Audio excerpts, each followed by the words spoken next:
अस्सलाम वालेकुम जी जनाब। थर्मोडायनामिक्स में हम थर्मोडायनामिक सिस्टम को डिस्कस कर रहे हैं। आजकल जो वीडियोस आ रही हैं, थर्मोडायनामिक सिस्टम क्या है? ये वो सिस्टम है जो थर्मोडायनामिक्स के लॉज को ओबे करता है, such as kinetic theory of gas है, बॉयज लॉ है, चार्लीज लॉ है, जनरल गैस लॉ है। जो भी सिस्टम इनको ओबे करेगा, जो गैस इनको ओबे करेगी, वो थर्मोडायनामिक सिस्टम बनेगा।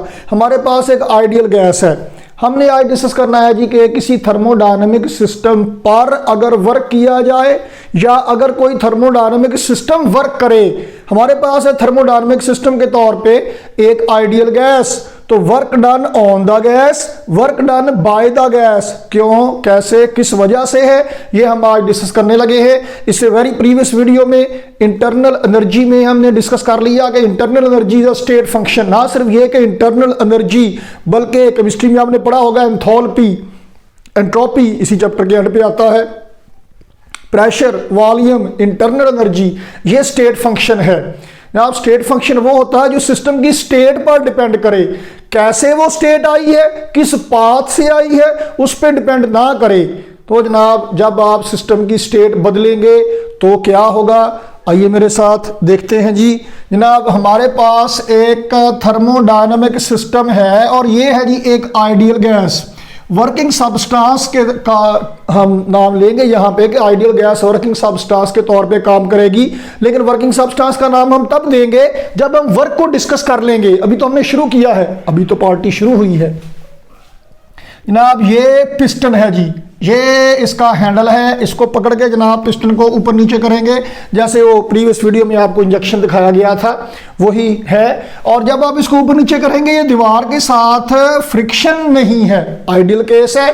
तो जनाब ये हमारे पास एक आइडियल गैस मौजूद है। इसमें जो पिस्टन है, जो सिलेंडर है, पिस्टन सिलेंडर के अंदर है। सिलेंडर इस तरह का समझ लीजिए आप, ये राउंड शेप भी हो सकता है, जैसे भी नॉर्मली राउंड ही होते हैं, चौकोर भी हो सकता है, जैसा मर्जी हो। इसमें जनाब पिस्टन हमने इंसर्ट किया हुआ है, जिसकी मदद से आप इसको ऊपर नीचे कर सकते हैं।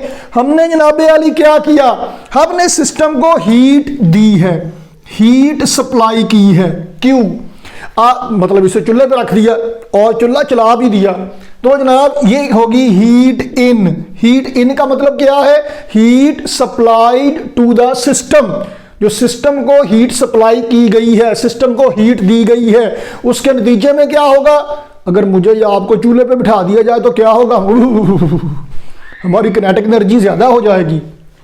इसी तरह से गैस मॉलिक्यूल्स की किनेटिक एनर्जी ज्यादा हो जाएगी। हीट मिलने के नतीजे में टेम्परेचर ज्यादा होगा गैस का, किनेटिक एनर्जी मॉलिक्यूल्स की ज्यादा हो जाएगी। और अब जब किनेटिक एनर्जी ज्यादा होगी तो मॉलिक्यूल मूव करेंगे, तो kinetic energy is directly related to pressure of gas. तो वो बर्तन की दीवारों पे, वेसल कंटेनर की दीवारों पे ज्यादा धक्के मारेंगे। नतीजा क्या होगा जी, इधर इधर इधर, ये तो फिक्स पोर्शन है, यहां पे जब धक्का मारेंगे तो पिस्टन ऊपर को उठना शुरू हो जाएगा। इसका मतलब ये है कि गैस ने फोर्स लगाई है पिस्टन पे, जिसके नतीजे में क्या हुआ, लो जी मोअज़्ज़ज़ खातिनो हजरात, पिस्टन वही है, सिलेंडर वही है, गैस उसके अंदर वही है। पहले वो यहाँ पे था पिस्टन, अब जब गैस के मॉलिक्यूल ने धक्का मारा, आपने हीट सप्लाई की, उसके नतीजे में क्या हुआ, प्रेशर ज्यादा हुआ, मॉलिक्यूल की किनेटिक एनर्जी ज्यादा हुई, प्रेशर ज्यादा हुआ। प्रेशर क्या है, फोर्स पर यूनिट एरिया, मतलब मॉलिक्यूल ने फोर्स लगाई पिस्टन पे, फोर्स के नतीजे में क्या हुआ जी, पिस्टन मूव कर गया, ऊपर को मूव कर, नीचे से ऊपर को फोर्स ज्यादा लगाई तो पिस्टन ऊपर को मूव कर गया जी, यहां पे चला गया, ऐसे करके यहां चला गया जी। तो जनाब यहां पे जब वो था तो वॉल्यूम था V1, अब वो पिस्टन यहां पे चला गया, एक्सपैंड हो गई गैस, क्या हो गई, एक्सपैंड हो गई। तो नया वॉल्यूम क्या बन गया, यहां पे चला गया जी, अब ये नया वॉल्यूम हो गया V2। तो जनाब गैस में एक्सपेंशन हुई है। इसका मतलब यह हुआ कि गैस के मॉलिक्यूल ने फोर्स लगाई और फोर्स के नतीजे में क्या हुआ, जब पिस्टन ऊपर को उठा तो डिस्प्लेसमेंट हुआ। कितना डिस्प्लेसमेंट हुआ, पहले ये इस लेवल पर था पिस्टन, अब ये इस लेवल पर चला गया है, तो ये जनाब आली डिस्प्लेसमेंट हुआ है इतना, पिस्टन ने डिस्प्लेस किया है इतना। तो शुरू में पिस्टन की हाइट थी जनाब आली y1, अब हाइट कितनी हो गई है y2। तो ये फर्क क्या है जनाब, इसे कहेंगे delta y, that is equal to y2 minus y1। तो इसका मतलब ये है कि मॉलिक्यूल्स ने जो फोर्स लगाई है पिस्टन पर, पहले भी लगा रहे थे, मॉलिक्यूल्स मूव कर रहे थे, पिस्टन पर फोर्स लगा रहे थे, लेकिन उसकी वजह से इतना प्रेशर डेवलप हुआ था कि पिस्टन यहीं पर टिका हुआ था, यहीं पर मौजूद था, तो डिस्प्लेसमेंट नहीं हो रहा था, तो गैस पहले वर्क नहीं कर रही थी। अब जब हमने हीट सप्लाई की तो मॉलिक्यूल की किनेटिक एनर्जी ज्यादा हुई, जिसकी वजह से धक्का ज्यादा मारा, तो अब पिस्टन पर जितनी फोर्स लगी है तो वो फोर्स जिसकी वजह से डिस्प्लेसमेंट हुआ, प्रेशर कितना मॉलिक्यूल्स ने अप्लाई किया, pressure P is equal to force per unit area. तो फोर्स कितनी अप्लाई की गई है, PA। क्या है, ये सिलेंडर है, इसके अंदर पिस्टन है, एरिया है ये A, और इसको जब धक्का पड़ा तो डिस्प्लेसमेंट कितना हुआ जी, डेल्टा y डिस्प्लेसमेंट हुआ। तो जनाब हम ये कहें कि गैस के मॉलिक्यूल्स ने, यानी गैस ने कुछ वर्क किया है, गैस ने कुछ वर्क किया है, वो वर्क मालूम करते हैं। वर्क क्या होता है, F डॉट डी, यहीं से शुरू करते हैं जनाब, मतलब FD cos थीटा। मतलब जनाब आप देखें, गैस के मॉलिक्यूल्स ने फोर्स अप्लाई की, किधर को, ऐसे करके फोर्स लगाई, और पिस्टन ने मूव किया है किधर को, ऊपर को ही। तो थीटा कितना हो गया जनाब, यहां पे 0, cos 0 1 हो गया, FD। और डिस्प्लेसमेंट कितना हुआ है जनाब, और फोर्स कितनी है, फोर्स है PA। फोर्स क्या है, PA, और उसके नतीजे में D, डिस्प्लेसमेंट कितना हुआ जी, डेल्टा y। देखें अब P प्रेशर कौन सा लिखना है यहां पे, एक बात तो आप ये पहले समझ लें कि प्रेशर क्या है, फोर्स पर यूनिट एरिया।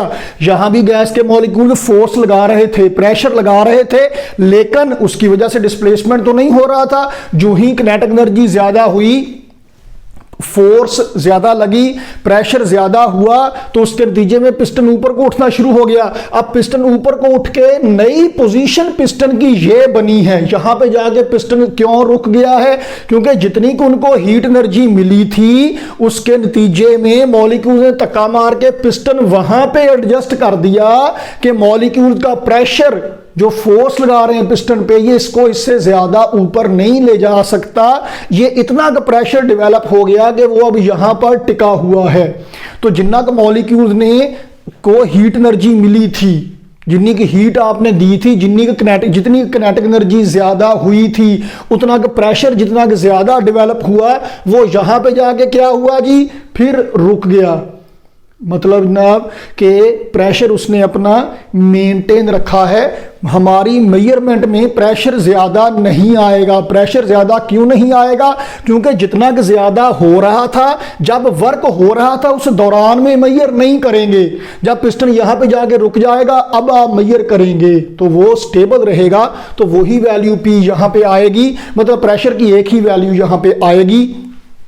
तो अब गैस के मॉलिक्यूल्स ने इतना प्रेशर डेवलप किया था या कर चुके हैं कि पिस्टन यहां पे आके स्टे कर गया है, वॉल्यूम उसका ज्यादा हो गया है। आपने जो अगर आप हीट ज्यादा देंगे, पिस्टन और ज्यादा ऊपर चला जाएगा। मतलब जितनी की हीट सप्लाई करेंगे, उसके नतीजे में उतना ही वर्क ज्यादा हो जाएगा। अभी हमने ये बात शुरू की है, अभी जैसे जैसे हमारी बात आगे चलेगी, ये बात ज्यादा डिटेल से हम डिस्कस करते जाएंगे, आगे देखिएगा। अभी तो हमने मामला शुरू किया है।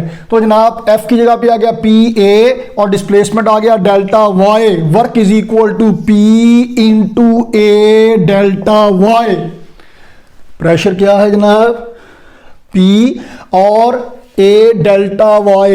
जनाब डेल्टा Y क्या है, Y2 माइनस Y1, यानी कि A delta Y is equal to A into Y2 minus Y1। इतनी डिटेल की जरूरत तो नहीं है, लेकिन रस्म दुनिया भी है, मौका भी है, दस्तूर भी है, तो मैं कह चलो कर ही लें। जनाब Y क्या है, अब आप ये देखें, ये आपके पास सिलेंडर है, ये इसका है एरिया, और ये क्या है जी, Y, ये इसकी हाइट है। वॉल्यूम क्या होता है, लंबाई ज़रब चौड़ाई ज़रब ऊंचाई या हाइट। लंबाई ज़रब चौड़ाई एरिया आ गया और मल्टीप्लाइड बाय हाइट, यानी एरिया इनटू हाइट क्या है, वॉल्यूम। तो AY2 क्या है, नया वॉल्यूम V2, और AY1 क्या है, पुराना वॉल्यूम था V1, यानी कि A डेल्टा Y किसके बराबर है, डेल्टा V के बराबर है। तो work is equal to P delta V। Thermodynamics में आप देखें शुरू हमने वहीं से किया है F.D से, लेकिन थर्मोडायनामिक्स में ऑनवर्ड हम वर्क कैलकुलेट किया करेंगे P डेल्टा V फार्मूला से। देखिए हम ये बात प्रीवियसली डिस्कस कर चुके हैं 4th चैप्टर में, वर्क वाले चैप्टर में, क्या कि अगर डिस्प्लेसमेंट होगा तो वर्क होगा। तो यहां भी वही लॉजिक आ रही है, अगर डिस्प्लेसमेंट है, वॉल्यूम में तब्दीली आई है, तो इसका मतलब डिस्प्लेसमेंट हुआ है तो वर्क है। अगर चेंज इन वॉल्यूम होगा, वॉल्यूम नहीं चेंज इन वॉल्यूम, अगर वॉल्यूम में आने वाली चेंज जीरो है, डेल्टा V जीरो है, अगर डेल्टा V जीरो है तो वर्क जीरो होगा। If there is no change in volume then there will be no work. Constant volume के केस में कोई वर्क नहीं होगा।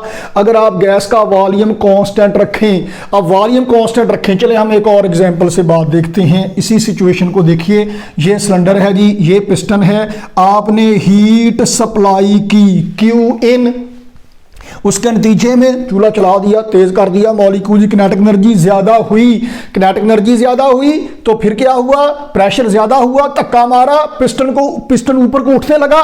हमने यहां पे ये पहले 1 किलोग्राम का बट्टा था, 1 किलो का बट्टा और रख दिया, जितने का मॉलिक्यूल ने प्रेशर ज्यादा किया ऊपर से हमने उतना ज्यादा दबा दिया, नतीजा क्या होगा, अब मॉलिक्यूल ऊपर को मूव नहीं करेंगे। तो जैसे जैसे हीट मिलती जाएगी वॉल्यूम में कोई चेंज नहीं आएगी, पिस्टन हम रखेंगे फिक्स, लेकिन इसको फिक्स रखने के लिए ऊपर से प्रेशर बढ़ाना पड़ेगा, आहिस्ता आहिस्ता नीचे से प्रेशर इतना ज्यादा हो जाएगा कि हम खुद चौंकड़ी मार के ऊपर बैठ जाएंगे, सेक सूख लगेगा, वो अलग मसला है। बहरहाल हम ऊपर से लोड ज्यादा करते जाएंगे, पिस्टन के ऊपर वेट ज्यादा करने का मतलब ये है कि अब मेजरमेंट ऑफ प्रेशर ज्यादा होगी, प्रेशर ज्यादा होगा, हीट के नतीजे में प्रेशर ज्यादा होता जाएगा। कब, अगर वॉल्यूम चेंज ना हो। जहां हमने वॉल्यूम फ्री रखा, वॉल्यूम चेंज हो गया, एक्सपेंशन हो गई, इसलिए प्रेशर की मेजरमेंट में फर्क नहीं पड़ा, हमने P को P ही रखा वही। तो वहां पे जहां पे आपने हीट दी उसके नतीजे में वॉल्यूम में तब्दीली आई, यहां हीट के नतीजे में प्रेशर में तब्दीली आई, तो यहां पे जो आपने हीट एनर्जी दी उसके नतीजे में प्रेशर ज्यादा हो गया, वर्क यहां पे नहीं हुआ है। वर्क उस वक्त होगा अगर डिस्प्लेसमेंट होगा, इसका मतलब यह है कि वॉल्यूम में तब्दीली आएगी तो वर्क होगा। If there is delta V, some value of delta V, then there will be work. लो जनाब, अब हम ग्राफ बनाने लगे हैं थर्मोडायनामिक्स में। ग्राफिकल तरीके से वर्क कैसे कैलकुलेट करेंगे, ग्राफिकल तरीके से वर्क कैसे कैलकुलेट करेंगे। फोर्स डिस्प्लेसमेंट ग्राफ का एरिया वर्क के बराबर होता है। तो यहां पे PV ग्राफ हमने पहले भी बनाया था, इंटरनल एनर्जी के केस में भी बनाया था। प्रेशर वॉल्यूम ग्राफ देखें, यहां पे P तो P ही रहा, वॉल्यूम में तब्दीली आई तो वॉल्यूम V1 है। याद रखिए वॉल्यूम कभी भी जीरो नहीं होता, ना ही वॉल्यूम जीरो रखना है, वो ठीक नहीं है, सेहत के लिए अच्छा नहीं है। वॉल्यूम वैसे भी जीरो नहीं होता, वॉल्यूम जीरो होना है एब्सोलूट जीरो पे जाके। वैसे भी वॉल्यूम जीरो होने का मतलब है सारी गैस ही गायब होगी, मॉलिक्यूल ही गायब हो गए। तो ये V1 वॉल्यूम है, प्रेशर है, फर्ज कीजिए इतना, तो ग्राफ यहां से शुरू होता है, ये देखिए वॉल्यूम है V1, प्रेशर है P, तो प्रेशर तो P का P रहा, वॉल्यूम बढ़ के हो गया V1 से V2A। प्रेशर ज्यादा तब होता अगर ये लाइन जाती ऊपर को, और प्रेशर कम होता अगर ये पॉइंट जाता नीचे को। ये तो प्रेशर यहां से लेकर इतना प्रेशर है, तो ये इतना ही रहा। वाई एक्स की सिमत में वैल्यू जाएगी ऊपर को तो प्रेशर ज्यादा, नीचे को आएगी तो प्रेशर कम। एक्स एक्स की सिमत में वैल्यू जाएगी वॉल्यूम ज्यादा, वापस आएगी तो वॉल्यूम कम। यहां पे इधर को गई है, वॉल्यूम ज्यादा हुआ है, ऊपर को या नीचे को नहीं गई तो प्रेशर कम या ज्यादा नहीं हुआ। तो जनाब यहां से परपेंडिकुलर ड्रा कर लीजिए, लो जी। तो इनिशियल पॉइंट से परपेंडिकुलर ड्रा कीजिए और फाइनल पॉइंट से परपेंडिकुलर ड्रा कीजिए। रेक्टेंगल बन रही है, इस रेक्टेंगल की लंबाई है डेल्टा V और चौड़ाई क्या है P। इस रेक्टेंगल का एरिया किसके बराबर है, area is equal to P delta V। ओ तेरे भला हो जाए, ये तो वर्क के बराबर है। तो इसका मतलब ये है कि प्रेशर वॉल्यूम डायग्राम का, प्रेशर वॉल्यूम ग्राफ का एरिया किसके बराबर होगा? वर्क के बराबर होगा। उधर फोर्स डिस्प्लेसमेंट ग्राफ का एरिया वर्क के बराबर है, इधर पीवी डायग्राम का या प्रेशर वॉल्यूम ग्राफ का एरिया वर्क के बराबर है। ये बात याद रखिएगा, लेक्चर ध्यान से सुना और देखा करें, उसके मुताबिक ही एग्जाम होता है। तो जनाब थर्मोडायनामिक्स में वर्क कैलकुलेट करने का तरीका मैथमेटिकली करना है तो ऐसे ग्राफिकल करना है, तो प्रेशर वॉल्यूम ग्राफ का एरिया वर्क के बराबर हुआ करेगा। चलेंगे अब वापस आए, हमने हीट सप्लाई की सिस्टम को, गैस को हमने हीट दी, तो गैस ने पिस्टन को पर फोर्स लगाई, पिस्टन को ऊपर उठाया, इसने वर्क कर दिया किस पे? पिस्टन पे। किसने वर्क किया? गैस के मॉलिक्यूल्स ने, गैस ने। तो यहां पे हमारे पास गैस है वर्किंग सब्सटेंस जो वर्क कर रही है। केमिस्ट्री में आपने पढ़ा होगा सिस्टम एंड सराउंडिंग, शायद नहीं पढ़ा तो अब सुन लें। सिस्टम क्या है और सराउंडिंग क्या है? पंजाबी में हमारे एक मुहावरा होता है, एक मैं एक तू बाकी सारे फिट्टे मुंह। तो एक मैं एक तू क्या है? दैट इज अंडर ऑब्जर्वेशन, ये है सिस्टम, और बाकी सारा जो फिट्टे मुंह है ये क्या है? ये है सराउंडिंग। सिस्टम क्या है? Anything under observation is system, rest of the world is surrounding. तो ये गैस अंडर ऑब्जर्वेशन है, ये हमारा सिस्टम है, और बाहर बाकी सारा क्या है? सराउंडिंग है। तो गैस ने जब पिस्टन को ऊपर को उठाया, गैस है वर्किंग सब्सटेंस, इसने वर्क किया, किस पर वर्क किया? सराउंडिंग पर वर्क किया। तो इस केस में क्या हुआ? मैं लिख भी देता हूं ताकि समझ रहे और बवक्ते जरूरत काम आए। Work is done by gas, gas नहीं लिखेंगे, जनरल लफ्ज लिखेंगे, system. Work is done by, अब ये गैस हमारा सिस्टम है, work done by system on क्या है जनाब आली? On surroundings. ठीक हो गया, work is done by the system on the surrounding. जब सिस्टम ने सराउंडिंग पर वर्क किया तो क्या हुआ? इट इंप्लाइज दैट एक्सपेंशन हुई, एक्सपैंड हुई, गैस वॉल्यूम ज्यादा हुआ। तो सिस्टम ने सराउंडिंग पर वर्क किया, सिस्टम से बाहर निकला, तो इसे क्या कहेंगे? Work out. हीट इन के नतीजे में क्या हुआ? Work out. हीट इन के नतीजे में क्या हुआ? Work out. ओके जी, लेकिन जब ये हीट इन के नतीजे में वर्क आउट हुआ तो फिर क्या हुआ? मॉलिक्यूल्स ने धक्का मारा, पिस्टन को ऊपर को उठाया, जितनी की हिम्मत थी उतनी को ऊपर को उठाया, और फिर क्या हुआ? मॉलिक्यूल्स का जितना हीट इन के नतीजे में किनेटिक एनर्जी ज्यादा हुई, टेम्परेचर ज्यादा हुआ, प्रेशर ज्यादा हुआ, उसने पिस्टन को ऊपर उठाया, और फिर क्या हुआ जी? जितनी का आपने हीट दी थी वो एक्स्ट्रा सारी एनर्जी उसने वर्क करने में लगा दी है, खर्च कर दी है। तो इंटरनल एनर्जी उसकी फिर से पहले जितनी हो गई, जितना कि देखिए आपने जितनी की हीट दी थी, इंटरनल एनर्जी ज्यादा हुई, उतना कि मॉलिक्यूल्स को फिरने के लिए जगह भी ज्यादा बन गई।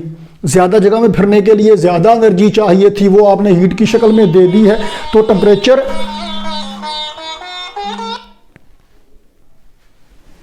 तो सॉरी कुछ इंटरप्शन हो गई थी वीडियो में। तो क्या हुआ जी कि जितनी आपने हीट दी थी उतना तो उसने वर्क कर दिया। तो क्या हुआ जी? हीट इन के नतीजे में वर्क आउट हुआ। तो हम हमेशा इसे इन और आउट से नहीं लिखा करेंगे, हम इसे सैंबल से रिप्रेजेंट किया करेंगे, प्लस या माइनस से, वो भी बाद में करते हैं। तो इसकी इंटरनल एनर्जी और किनेटिक एनर्जी उसकी मेंटेन रही। जबकि उस केस में, दूसरे केस में क्या हुआ था? आपने heat in the, heat in किया आपने, उसके नतीजे में क्या हुआ? किनेटिक एनर्जी ज्यादा हुई, प्रेशर ज्यादा हुआ, पिस्टन ऊपर को उठने लगा, आपने प्रेशर ऊपर से ज्यादा कर दिया। जितना आप ऊपर से ज्यादा करेंगे इसका मतलब नीचे से प्रेशर ज्यादा हो रहा है। तो हीट इन के नतीजे में अब क्या हुआ? प्रेशर ज्यादा हुआ, किनेटिक एनर्जी ज्यादा हुई है, इंटरनल एनर्जी ज्यादा हुई है, टेम्परेचर ज्यादा हुआ है, वर्क नहीं हुआ है। तो वर्क नहीं हुआ, इंटरनल एनर्जी में इजाफा हो गया। बहरहाल ये भी हम जरा बाद में भी बात करते हैं। तो फिलहाल क्या बात है कि हीट इन के नतीजे में क्या हुआ? Work out. अच्छा, एक और काम करते हैं, एक और तजर्बा करते हैं। हमारे पास पिस्टन सिलेंडर सिस्टम है, वॉल्यूम उसका ये है V1, हमने अभी उसे हीट नहीं दी, तो क्या हुआ? अपनी किनेटिक एनर्जी तो मेंटेन की हुई है, पिस्टन का लेवल मेंटेन किया हुआ है। हमने क्या किया जी? पिस्टन को उठाया ऊपर को, पहले हमने हीट दी थी, गैस ने पिस्टन को ऊपर उठाया था, नहीं अब हमने ऐसे नहीं किया, हमने अपने हाथ से पिस्टन को ऊपर को उठाया। जब पिस्टन को ऊपर को उठाते हैं तो क्या होता है, इंजेक्शन में, टीके में क्या होता है, सिरिंज को बाहर खींचते हैं, पानी को अंदर वो घसीट लेता है, खींच लेता है।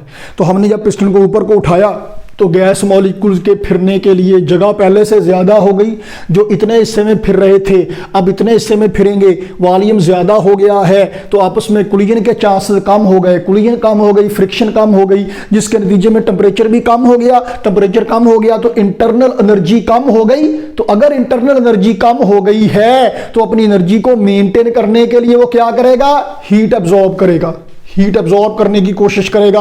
तो वर्क आउट के नतीजे में हीट इन होगी, हीट इन के नतीजे में क्या हुआ था, वर्क आउट। तो एक ही बात है, आप पिस्टन को खींचेंगे ऊपर को, आप एक्सपैंड करेंगे, एक्सपेंशन के नतीजे में हीट एब्जॉर्ब होगी। तो अगर आप गैस को कंप्रेस करेंगे, कंप्रेस करने का मतलब क्या है, work done on the system, work done on the system. आप जब कंप्रेस करेंगे तो इसका मतलब है वर्क इन, क्या होगा जी, अगर वर्क इन, मैंने दरमियान में लिख दिया, अगर पिस्टन पहले यहां पे है, दबाने के नतीजे में यहां पे आ गया, वर्क इन के नतीजे में क्या होगा, कंप्रेशन। कंप्रेशन का मतलब क्या है, मॉलिक्यूल को फिरने के लिए जगह कम बच गई, जगह कम है, कोलिजन ज्यादा हो गई, फ्रिक्शन ज्यादा हो गई, जिसके नतीजे में टेम्परेचर ज्यादा हो गया। तो अगर टेम्परेचर ज्यादा हो गया है तो गैस क्या करेगी, हीट एक्सपेल करेगी। तो वर्क इन के नतीजे में हीट क्या होगी, चलें इसे मैं कलर जरा चेंज करके लिख दूं ताकि दूर से नजर आ जाए। तो जनाब वर्क इन के नतीजे में क्या होगा, heat out, work heat in work out, work in heat out, यानी एक्सपेंशन के नतीजे में हीट एब्जॉर्ब होगी और कंप्रेशन के नतीजे में हीट एक्सपेल होगी। एक्सपेंशन के नतीजे में हीट एब्जॉर्ब होगी, कंप्रेशन के नतीजे में हीट एक्सपेल की जाएगी, खारिज होगी। कंप्रेशन के नतीजे में हीट खारिज होगी, एक्सपेंशन के नतीजे में हीट एब्जॉर्ब होगी। हीट क्यों एब्जॉर्ब होगी, क्योंकि उसकी इंटरनल एनर्जी में, टेम्परेचर में कमी आई। और हीट एक्सपेल कब होगी, जब टेम्परेचर में यानी इंटरनल एनर्जी में इजाफा होगा तब। तो जब इंटरनल एनर्जी में इजाफा होगा, किसी के पास वो आदमी था ना, उसकी 1.5-2 करोड़ की लॉटरी निकल आई, किसी दोस्त ने पूछा कि यार क्या बात है, बड़ी अल्लाह ने तेरी बाह फड़ी, कहता देख ला मैं छुड़ा किदा नहीं, मतलब क्या किया, 2 करोड़ मिला, साथ ही खर्च कर दिया। तो work done on the system, internal energy ज्यादा हुई, साथ ही खर्च कर दिया, जांदी की सारी। और इसकी बजाय अगर जब जेब में जरा पैसे कम होते हैं, दौलत कम होती है, इंटरनल एनर्जी कम होती है, फिर हमारी तरह उछल उछल के वीडियोस बना बना के शेयर करते हैं कि चलो किसी पास पैसे थे और किसी बहाने, फीस आए किसी बहाने, तनख्वाह आए कहीं से। तो क्या होगा, एक्सपेंशन के नतीजे में जब खर्चे ज्यादा होते हैं, चादर ज्यादा फैलती है ना जी, तो फिर क्या होता है, हीट एब्जॉर्ब करने की कोशिश करता है सिस्टम, ताकि अपना सिस्टम अपनी इंटरनल एनर्जी को मेंटेन रख सके, वो हीट एब्जॉर्ब करने की कोशिश करता है। चलें अब देखें जी, heat in work out, heat in के नतीजे में वर्क आउट है और वर्क इन के नतीजे में हीट आउट है। हमारे पास अब 2 तरह की हीट है, heat in heat out. Work 2 तरह की है, वर्क इन वर्क आउट। हम एक तरफ को पॉजिटिव कहेंगे, जो उसके अपोजिट है वो उसे नेगेटिव कहेंगे, जैसे हम कहा करते हैं। अब ये कोई इशू नहीं है, आप जिसको मर्जी पॉजिटिव कह लें और जिसको मर्जी नेगेटिव कह लें, पाजी हमें कोई इतराज नहीं किसी किस्म का। लेकिन चूंकि हम जब पढ़ते हैं तो हम फिजिक्स नहीं पढ़ रहे होते, हम तो असल में आपका सिलेबस पढ़ रहे होते हैं। तो हम टेक्स्ट बुक के लिहाज से सैम्बल असाइन करेंगे, जो फर्स्ट ईयर की फिजिक्स में पंजाब टेक्स्ट बुक बोर्ड के सिलेबस में है। उसके मुताबिक क्या है कि हीट इन पॉजिटिव, उसके नतीजे में वर्क आउट हो रहा है ये पॉजिटिव। तो हीट इन पॉजिटिव है तो हीट आउट क्या होगी, नेगेटिव। वर्क आउट पॉजिटिव है तो वर्क इन क्या होगा, नेगेटिव। फर्स्ट ईयर में पंजाब टेक्स्ट बुक बोर्ड के सिलेबस वाले अगर ये वीडियो देख रहे हैं तो केमिस्ट्री में आपने इसके अपोजिट पढ़ा होगा। क्यों, वो भी ठीक है, ये भी ठीक है। जैसे मैंने पहले कहा कि किसी एक सिमत को पॉजिटिव, जो उसके अपोजिट है उसे नेगेटिव, दैट्स ऑल। अब किसको पॉजिटिव कहेंगे?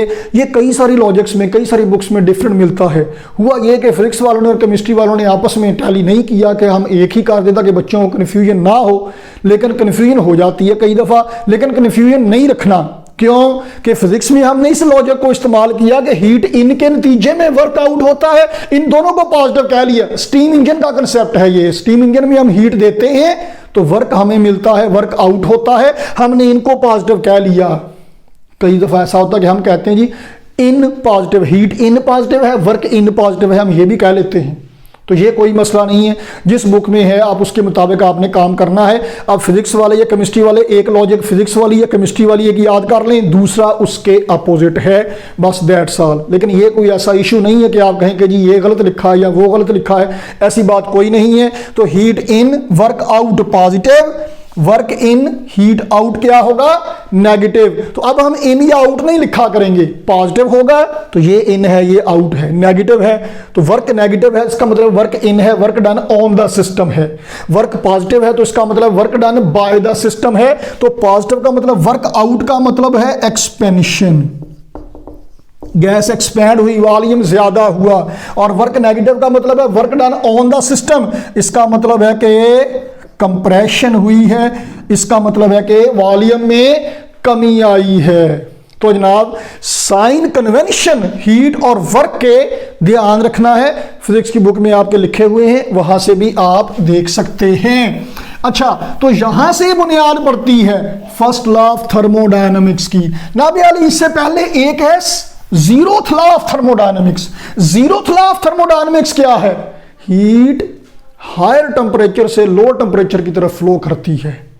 कि अगर आप किसी जगह पे दो बॉडी जैसे इन कांटेक्ट आ जाएं, जिनमें से एक का टेम्परेचर ज़्यादा हो एक का कम हो, तो हाई टेम्परेचर वाले से लोअर टेम्परेचर वाले की तरफ हीट का फ्लो होना शुरू हो जाएगा उस वक्त तक जब तक दोनों का टेम्परेचर सेम नहीं हो जाता।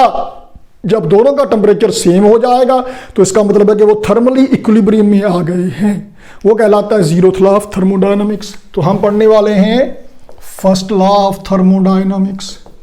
क्या है आज की वीडियो में हम इसकी डेफिनेशन डिस्कस करेंगे, बाकी काम अगली किस्त में करेंगे।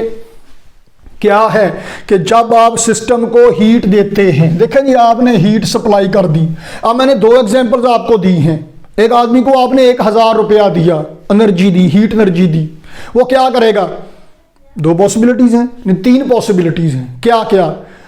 उसकी जेब में पहले भी बिल्कुल भूखा नंगा नहीं है, 5 रुपए उसके पास है। 1000 आपने दिया, उसने 1000 का 1000 ही खर्च कर दिया कि चलो मुफ्त तलबा उड़ा दो माल, माले मुफ्त दिले बेरहम, चलो जी उड़ाता।